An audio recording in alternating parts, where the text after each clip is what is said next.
Hello everyone, Kayla here, and I'm going to be bringing you the 2017 State of the Hair Address.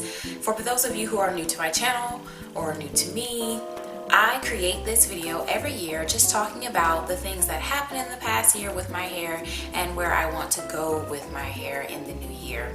So, to talk about last year.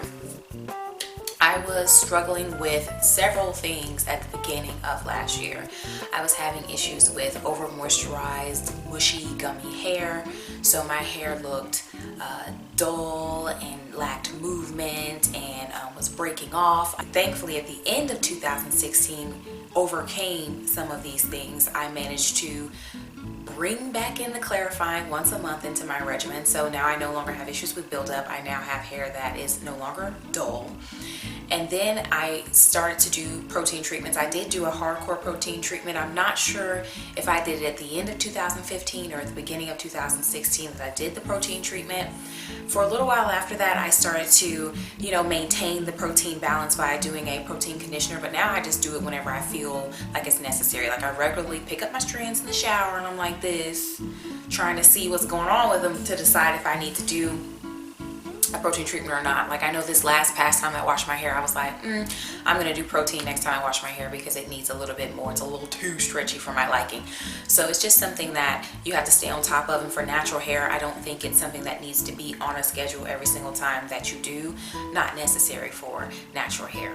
Also, towards the end of 2016, I mastered the wash and go. My wash and go technique that I have right now and that I've been doing for months is completely different from my wash and go technique at the beginning of the year.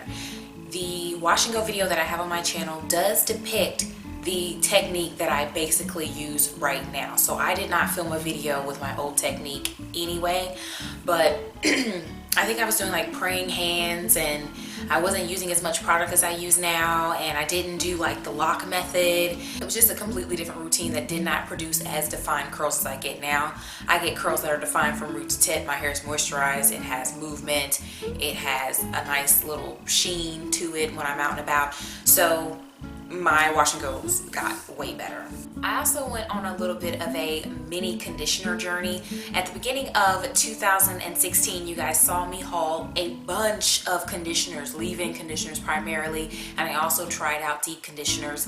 And I found that as far as deep conditioners are concerned, I am not a deep conditioner girl. I prefer to use regular conditioners and use them as a deep conditioner.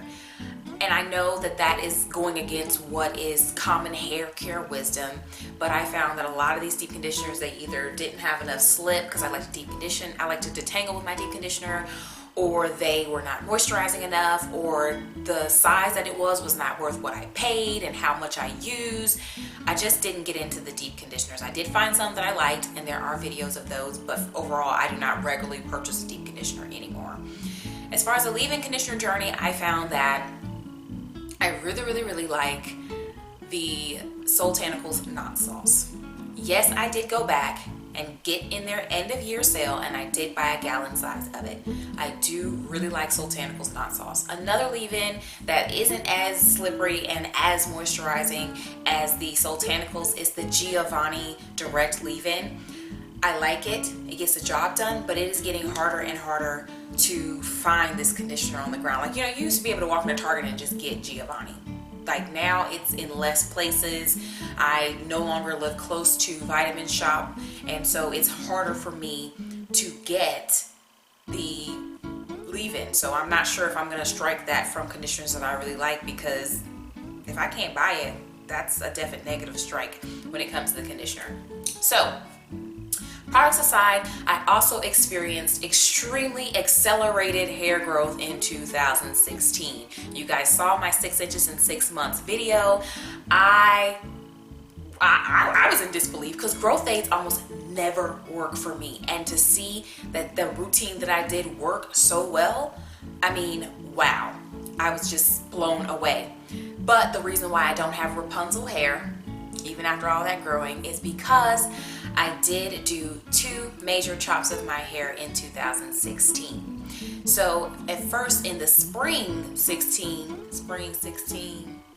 I don't know, I did a chop of about 2 inches off of my hair. I stretched my hair out and just cut off whatever, and it came out okay. And then oh, you know what? I did even that out though. I cut off whatever and then I evened it out. Didn't cut too much to even it out and gave myself like a U shape in the back. And that was, you know, what I did not. And I had originally planned to like grow and then cut some more and then grow and cut some more, but that didn't go as planned. And in November of 2016, I just went ahead, twisted my hair up, and after wearing twists for like a week, I went in and just cut off whatever was rough, whatever was not cooperating, whatever just was not doing what it was supposed to do on my head. And that video was actually, I think I put the video up a little bit after I had already done the cut or something, so I'm not really sure of the dates. I'm going off memory here, okay? And I know that a lot of people had questions about, you know, what my new length is. I will tell you that I was a long mid-back length before any of the chops.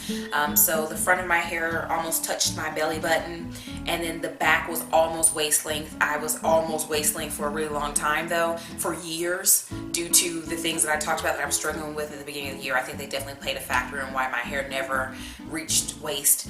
So now I'm sitting at a strong bra strap length. So I actually don't know how long my hair, I don't know how much I cut. So, but I do know how long my hair is now, and it's definitely bra strap length. I just don't know the actual inches. Like when I did the spring haircut, I know exactly that it was 2 inches. I don't know how much I cut off my hair, but I think it was a decent amount to go from belly button hair to hair that's like up here in the front.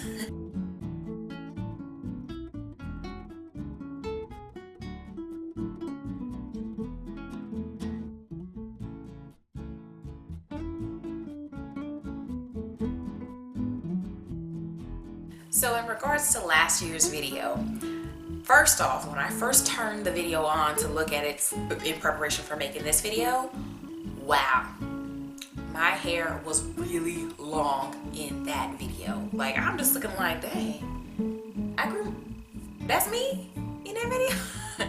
Like, really, I didn't realize, I guess because I was in it, I didn't realize that my natural hair was that long.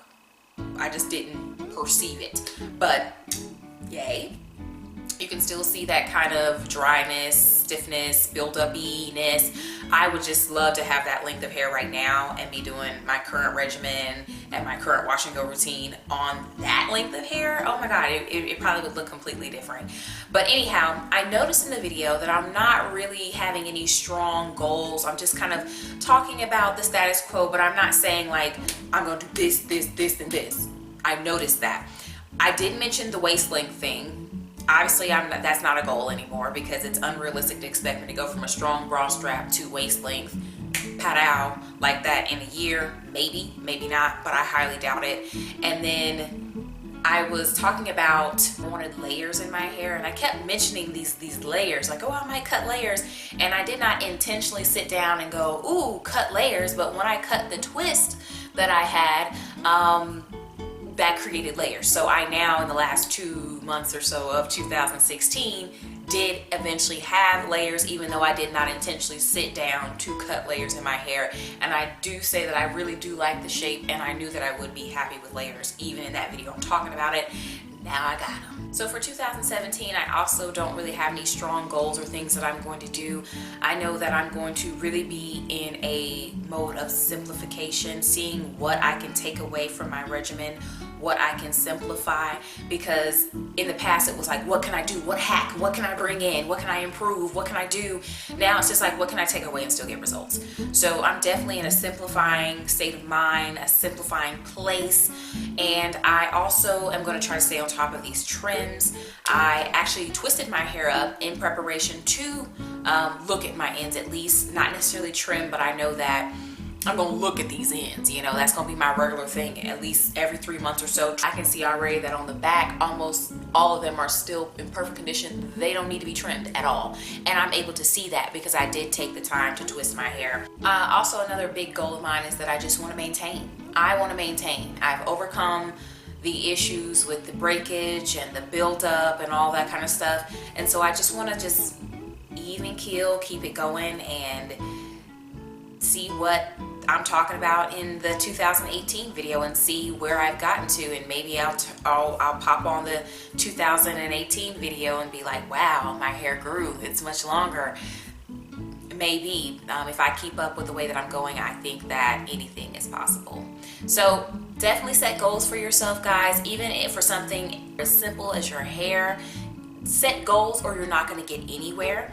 I thank you guys so much for continuing to watch my channel for a whole nother year.